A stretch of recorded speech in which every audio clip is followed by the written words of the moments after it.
Assalamualaikum warahmatullahi wabarakatuh. Nama saya Bella Rizky Maulida dari kelas 10 MIPA 2 akan mempresentasikan perubahan lingkungan tentang banjir di Jakarta, Tangerang, dan Bekasi. Sebelumnya, saya akan menjelaskan apa yang dimaksud dengan banjir. Banjir adalah peristiwa bencana yang terjadi ketika aliran air yang berlebihan merendam daratan. Yang pertama, ada perubahan lingkungan yang terjadi, yaitu pemicu utama terjadinya banjir adalah intensitas hujan yang tinggi. Faktor lain yang berpengaruh adalah bentuk lahan yang berupa dataran rendah dan kurangnya daerah resapan air.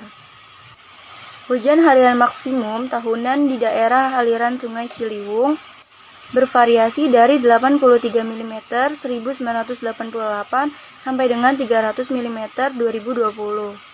Wilayah DKI Jakarta yang berada di bawah muka air laut seluas 40% dari total daratan yang ada.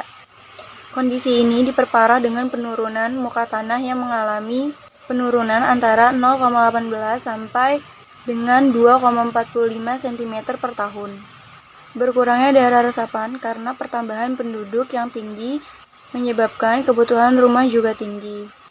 Masih kurangnya kesadaran masyarakat baik di wilayah hulu maupun wilayah hilir untuk melakukan upaya konservasi tanah dan air.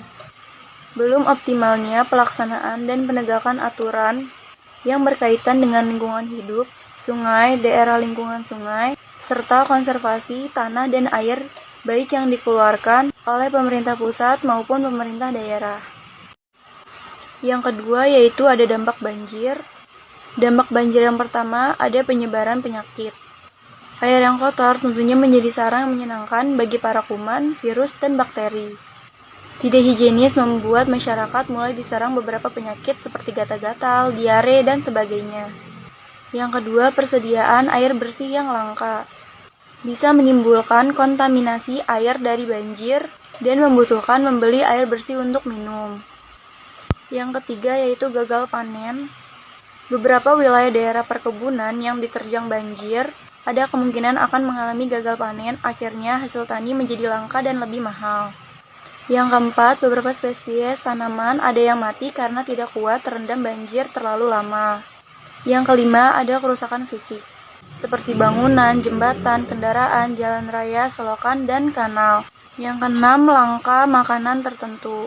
Selain hasil tani yang susah diperoleh, beberapa makanan juga sulit dijumpai karena akses menuju lokasi banjir yang tidak mudah. Yang terakhir atau yang ketujuh, ada jumlah wisatawan menurun. Padahal pendapatan negara, sektor ekonominya berasal dari para pelancong luar negeri. Yang ketiga yaitu upaya yang harus dilakukan. Yang pertama ada konservasi air. Berdasarkan analisis kontribusi banjir dari masing-masing sub daerah aliran sungai, dapat dilakukan konservasi air yang bertujuan untuk memasukkan air sebanyak-banyaknya ke dalam tanah. Kontribusi banjir dari Hulu Ciliwung sebesar 1,4% dari seluruh daerah aliran Sungai Ciliwung. Sedangkan dari Hulu Cisadade sebesar 4,5% dari seluruh daerah aliran Sungai Cisadade. Kontribusi banjir dari bagian tengah daerah aliran Sungai Ciliwung dan daerah aliran Sungai Cisadade masing-masing sebesar 6,5% dan 36,5% dari seluruh daerah aliran sungai. Kontribusi banjir dari hilir Ciliwung dan sekitarnya 92,1% di Cisadade, hilir 58,8%. Rendahnya kontribusi banjir dari hulu daerah aliran sungai karena hujan yang terjadi di hulu juga kecil. Yang kedua yaitu pemanfaatan riparian. Riparian adalah zona peralihan antara sungai dan daratan yang dimanfaatkan untuk tanaman di tepi sungai. Mengurangi sedimen terlarut, meningkatkan kualitas air, memberikan manfaat secara ekologis, memberikan manfaat secara ekonomi, memberikan beberapa manfaat lain seperti produksi kayu menjadi habitat satwa liar, meningkatkan estetika untuk rekreasi, dan manfaat sosial lainnya. Itulah presentasi yang dapat saya lakukan. Terima kasih. Wassalamualaikum warahmatullahi wabarakatuh.